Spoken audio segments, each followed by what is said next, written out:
नमस्कार, खबरों का पंचनामा में आपका स्वागत है। मैं हूं आपके साथ अंशिका।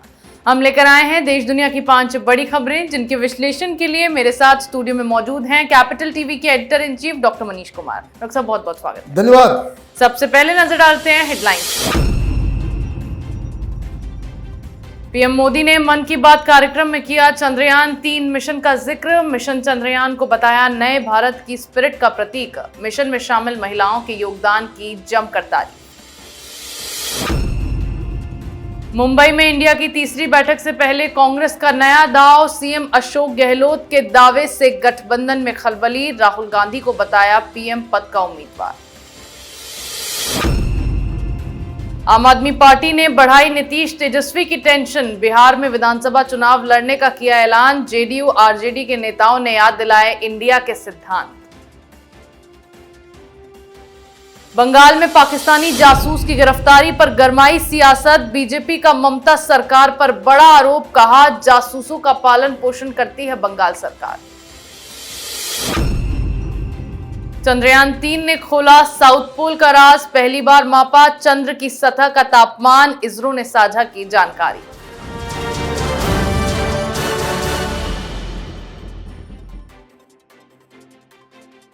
खबरों की शुरुआत में बात करेंगे पीएम मोदी के मन की बात की। आज प्रधानमंत्री मोदी ने रेडियो कार्यक्रम मन की बात के जरिए देशवासियों को संबोधित किया।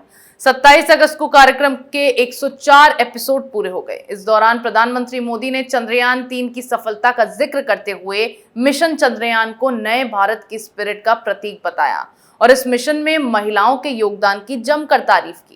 इसके साथ ही कुछ ही दिनों में देश में हो रहे G20 समिट के लिए भारत को तैयार रहने को कहा। डॉक्टर साहब, क्या क्या बातें आज अपने रेडियो कार्यक्रम में पीएम मोदी ने की? देखिए, प्रधानमंत्री Modi is a great communicator.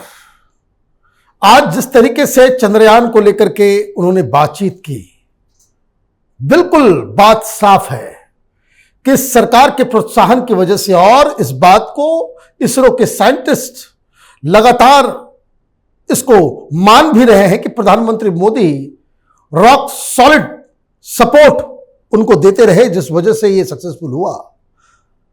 और प्रधानमंत्री तो एक राजनेता भी है, 2024 का चुनाव भी है, तो ये जो चंद्रयान है ये 2024 का एक मुद्दा बनेगा, तो उसकी तैयारी भी है। और विपक्ष आप देखिए कि किस तरीके से बौखलाया हुआ है चंद्रयान को लेकर के। कई तरह की चीजें, वह नेहरू करते थे तो इंदिरा गांधी की वजह से हुआ, लेकिन ये तमाम नैरेटिव फेल हो जाता है जब प्रधानमंत्री मोदी इसके बारे में बातचीत करते हैं। और हां, अभी चंद्रयान का सक्सेस के साथ साथ G20 सर पे है। प्रधानमंत्री ने बताया कि हिंदुस्तान को तैयार, खास करके दिल्ली वालों को कुछ कठिनाइयां होंगी, लेकिन फिर भी हिंदुस्तान का परचम पूरे विश्व में लहराएगा। और प्रधानमंत्री मोदी लगातार जो इस तरह के कार्यक्रम जो करते चले आ रहे हैं, ये 2024 के चुनाव से ठीक पहले सारी चीजें एक साथ जो कल्मिनेट कर रही हैं, ये विपक्षियों के लिए बड़ी मुश्किल जो है वो खड़ा करने वाला है। जी बिल्कुल, चंद्रयान से लेकर G20 तक कई जरूरी बातें पीएम मोदी ने अपने इस कार्यक्रम में रखी। अगली खबर में बात करेंगे कांग्रेस के दांव की। विपक्षी गठबंधन इंडिया में पीएम पद की दावेदारी पर मचे घमासान के बीच कांग्रेस ने नया दांव खेल दिया है। मुंबई में होने वाली तीसरी मीटिंग से पहले कांग्रेस की घोषणा ने सबको चौंका दिया है।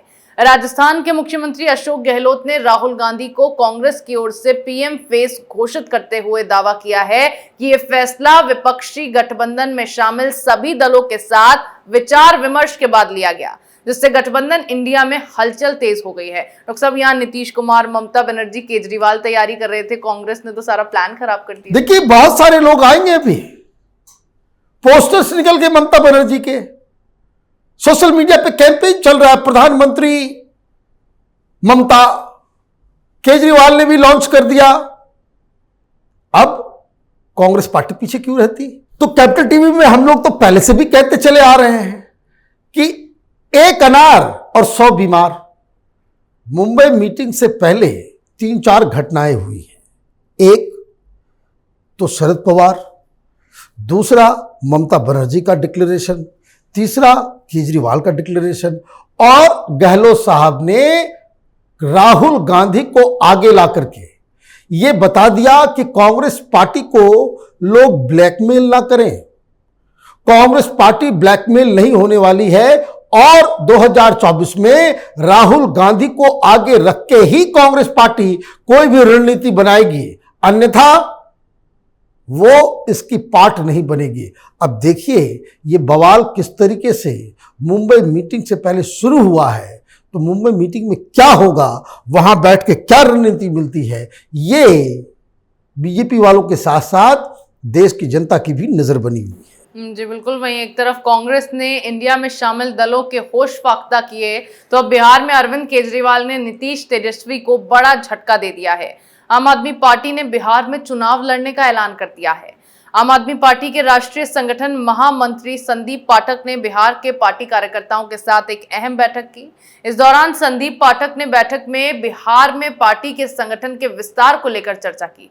पार्टी का कहना है कि गंदी राजनीति के चलते बिहार आगे नहीं बढ़ पाया है, जिसके बाद जेडीयू और आरजेडी की ओर से आम आदमी पार्टी को इंडिया के सिद्धांत याद करने की हिदायत दी गई है। डॉक्टर साहब, कैसे ये गठबंधन चलेगा? देखिए, मुंबई में शरद पवार कुछ कह रहे हैं, बंगाल में ममता कह रही है कि हम अकेले लड़ेंगे, बंगाल में कम्युनिस्ट पार्टी कह रही है कि हम ममता के खिलाफ लड़ेंगे, दिल्ली में केजरीवाल कह रहे हैं हम 7 सीटों पे लड़ेंगे, कांग्रेस पार्टी कह रही है हम 7 सीटों पे लड़ेंगे, पंजाब में आम आदमी पार्टी वाले कह रहे हैं कि 13 की 13 सीटों पे हम लड़ेंगे, वहां कांग्रेस पार्टी कह रही है कि हम तो आम आदमी पार्टी वालों का चेहरा तक नहीं देखना चाहते।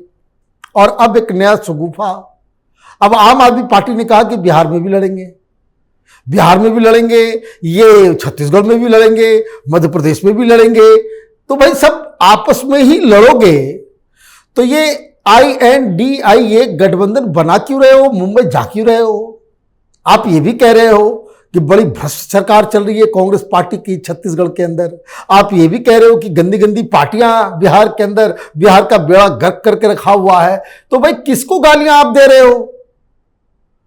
मतलब आप लोगों ने हिंदुस्तान की जनता को बेवकूफ समझ रखा है कि आप उल्टी पुल्टी बातें करके दिल्ली में कुछ, पटना में कुछ, मुंबई में कुछ, रायपुर में कुछ, भोपाल में कुछ, पब्लिक को बेवकूफ समझना बंद करे केजरीवाल और ये INDIA के लोग। इनके पास कोई नीति नहीं है, ये सिर्फ और सिर्फ सत्ता के लिए किसी भी हद तक गिरने को तैयार हैं। जी बिल्कुल, आपके इस फैसले से नीतीश तेजस्वी की टेंशन बढ़ गई है। आगे बात करेंगे बंगाल की। कोलकाता से पुलिस ने एक पाकिस्तानी जासूस को गिरफ्तार किया है। पाकिस्तानी जासूस से संवेदनशील दस्तावेज भी बरामद हुए हैं, जिसे लेकर अब बंगाल की सियासत गर्मा गई है। पश्चिम बंगाल भाजपा के अध्यक्ष सुकांत मजूमदार ने राज्य की ममता सरकार पर बड़ा आरोप लगाते हुए कहा है कि पश्चिम बंगाल की मौजूदा सरकार पाकिस्तान प्रेमी सरकार है। यही वजह है कि पाकिस्तान के लिए काम करने वाले ISI एजेंट्स बंगाल में रहकर काम कर रहे हैं और देश विरोधी गतिविधियों के लिए बंगाल को केंद्र के रूप में इस्तेमाल कर रहे हैं। मजूमदार ने दावा किया है कि देश विरोधी लोगों को मुख्यमंत्री और उनकी सरकार से मदद मिल रही है। बीजेपी के इस हमले से बंगाल की सियासत गरमाई हुई है। तो सब क्या है ये पूरा मामला? देखिए, आज तो 2 घटनाएं घटी, एक तो ये पकड़ा ही गया, साथ ही साथ एक ब्लास्ट भी हो गया। घर में लोग बम बना रहे थे, वहां पे बम बनाना, हथियार बनाना, रिवॉल्वर, ये कुटीर उद्योग है। मजूमदार साहब जो कह रहे हैं, तो भारतीय जनता पार्टी की तो केंद्र में सरकार है, ये कोई बंगाल के लोगों को बताने की आवश्यकता है कि बंगाल में कई सारे जिले ऐसे हैं जहां सरकार का साख नहीं चलता। वहां की पुलिस, बंगाल की पुलिस उन इलाकों में अपराधियों को छू नहीं सकती। जितना भी फेक करेंसी का ISI का रैकेट हो, बंगाल से ऑपरेट होता है। जितना cross border human trafficking, child trafficking, women trafficking होता है, सब बंगाल उसका जड़ बना हुआ है। पहले असम से भी होता था, लेकिन हेमंत बिस्वा शर्मा की सरकार जब से आई है, उधर वो बॉर्डर जो है वो थोड़ा सा सिक्योर हुआ है, लेकिन बंगाल के सारे दरवाजे खुले हुए हैं। और ये सिर्फ बंगाल ही नहीं, बंगाल की सरकार, बंगाल की पुलिस ही नहीं, वहां पे जो BSF के लोग तैनात हैं, जो बॉर्डर के सिक्योरिटी को देखते हैं, उनकी भी जिम्मेदारी बनती है। कई बार एक्शन भी लिया गया है। तो बंगाल की स्थिति तो बहुत चिंताजनक है, इसमें कोई शक नहीं है। और जब वोट बैंक की राजनीति, तुष्टीकरण की राजनीति जब हावी हो जाती है, तो आप देखिए कि कैसे किसी जमाने में बिहार आईएसआई का गढ़ था, यूपी का जो बॉर्डर इलाका है नेपाल से सटा हुआ वो आईएसआई का ठिकाना था, अभी सब यहां से भाग गए यूपी से। तो ये लोगों ने बंगाल को अपना ठिकाना बनाया है। जो घटना सामने आई है उस पे केंद्र सरकार को थोड़ी कड़ाई से इस पे कार्रवाई करने की आवश्यकता है। ममता बनर्जी वोट बैंक की राजनीति की वजह से, वो 30% मुस्लिम वोट्स की वजह से वो कोई इस तरह का एक्शन नहीं लेगी। ये तो टेकन फॉर ग्रांटेड, ये तो समझ ही लीजिए आप। तो देश को कैसे सुरक्षित रखा जाए ये केंद्र की जिम्मेदारी है। जी बिल्कुल, बंगाल में पाकिस्तानी जासूस के पकड़े जाने पर अब ममता सरकार को घेरा जाने लगा है। आज की आखिरी खबर में बात करेंगे चंद्रयान 3 की। भारत में चंद्रयान 3 ने चांद के बारे में जानकारी देना शुरू कर दिया है। विक्रम लैंडर और रोवर प्रज्ञान पर लगे सभी उपकरण ठीक से काम कर रहे हैं। अब विक्रम लैंडर में लगे चंद्र सरफेस थर्मोफिजिकल एक्सपेरिमेंट के जरिए किए गए पहले ऑब्जर्वेशन को जारी किया गया है, जिसमें चेस्ट ने चंद्रमा के साउथ पोल की जमीन का तापमान नापा है। चेस्ट के जरिए जिन साइंटिफिक जानकारियों को इकट्ठा किया गया है उसके जरिए वैज्ञानिकों को चांद की सतह के बदलते व्यवहार के बारे में ज्यादा बेहतर तरीके से मालूम चल पाएगा। डॉक्टर साहब, इसरो ने बड़ी जानकारी साझा की है। देखिए 8 डिग्री बताई जा रही है।